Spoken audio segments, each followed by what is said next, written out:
Станува збор за силна економија како што е австриската економија и не само на Македонија, туку и на регионот ни се потребни искуствата кои што ги има Република Австрија.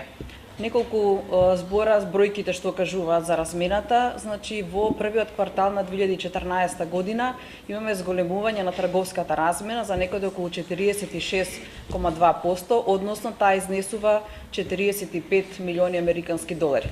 Во структурата, односно во делот на извозот, бројките зборуваат дека извозот е застапен со 13 милиони американски долари, додека во увозот имаме некаде околу 32 милиони американски долари.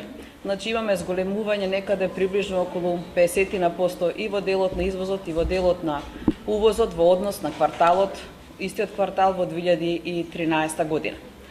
Она што се должи како тренд, можеби и активностите кои што ги имавме во изминатиот период, меѓутоа можеби близината, некои традиционалните врски, меѓутоа секако дел на размената и на бројките кои што покажуваат е и фактот дека Република Австрија во изминативе 5 години е на второ место по странските инвестиции, односно станува збор за инвестиции околу 81,7 милиони американски долари, кои што се забележени во 2012 година. Имаме повеќе компании кои што се со потекло од австрийски капитал, кои што се странски инвеститори во Република Македонија, а сите тие компании се членки на Советот на странски инвеститори во рамките на Стопанската комора на Македонија. За да не останат бројките штури само за првиот квартал во 2013 година, доколку ги споредиме со бројките за размената во 2013 година, можеме да кажеме дека имаме некаде вкупна размена околу 190 милиони американски долари. Меѓутоа, таа размена, кога ќе ја погледнеме, имаме некаде околу 90 милиони трговски дефицит, значи станува збор дека имаме простор за одлична соработка во иднина и таа соработка се трудиме заедно со Австриската комора и со трговското аше, односно со амбасадата на Република Австрија во Македонија да ги зголемиме. Во структурата, она што се увезува и што се извезува, можеби е исто интересно да се спомне. Станува збор во 2013 кога погледнеме структурата, значи најмногу во извозот се застапени машки јакни и блейзери, машки панталони, работни комбинезони, плетена или хеклана постелина, заварени цевки што не се со кружен пречек и други заварени цевки што не се со кружен пречник. Во увозот, во структурата, најмногу се увезла од Австрија во 2013 година генератори за неизменична струја, месо говецко со коски свежи и разладено, производи за игри на среќа, каенина со 85% памук, понатаму монофиламенти од полимери на вилин хлорид, каенина од други синтетички влакна, кутии од небрановидна хартија и картон и некои производи за храна.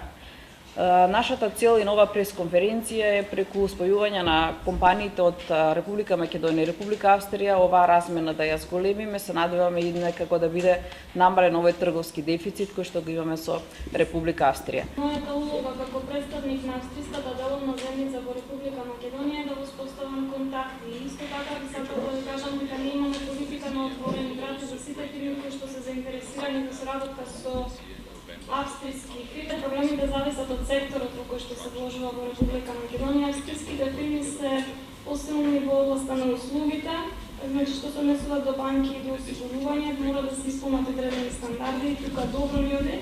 Меѓутоа проблем може да биде ликвидноста, затоа што ако не можете да им платите на оние кои што ги извршуваат работите, тоа може да биде проблем. Исто така правната рамка, односно честите менување амандмани на законите, кои што се тешки дури и за адвокатите, а камоли за луѓето кои што доаѓаат од надвор.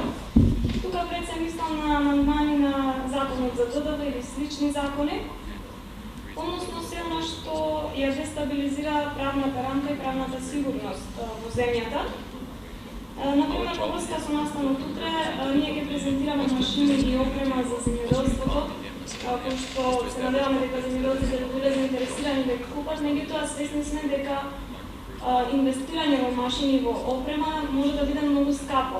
И токму затоа понекогаш македонските земјоделци се одлучуваат да инвестираат во користена опрема, затоа што сакаат да постигнат резултати, односно профит за краток период, а да не инвестираат многу. Меѓутоа нашиот аргумент за кој што се обидуваме плануваме да ги продадеме овие машини и опрема е дека ако платите сега повеќе, тоа на долг рок всушност повеќе ќе ви се исплати затоа што трошоците за одржување и за поправки на користените машини ќе бидат понески.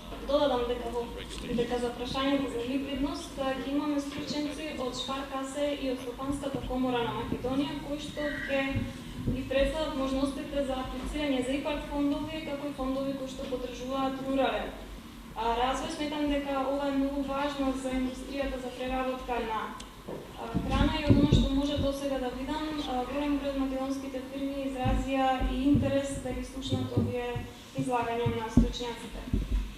Тоа се однесуваше на ликвидноста во македонската економија, односно ликвидноста на македонските јавни предпријатија, затоа што ако тие си ги платат долговите, тогаш и сите други фирми кои што соработуваат со нив ќе можат да си ги исплатат своите долгови.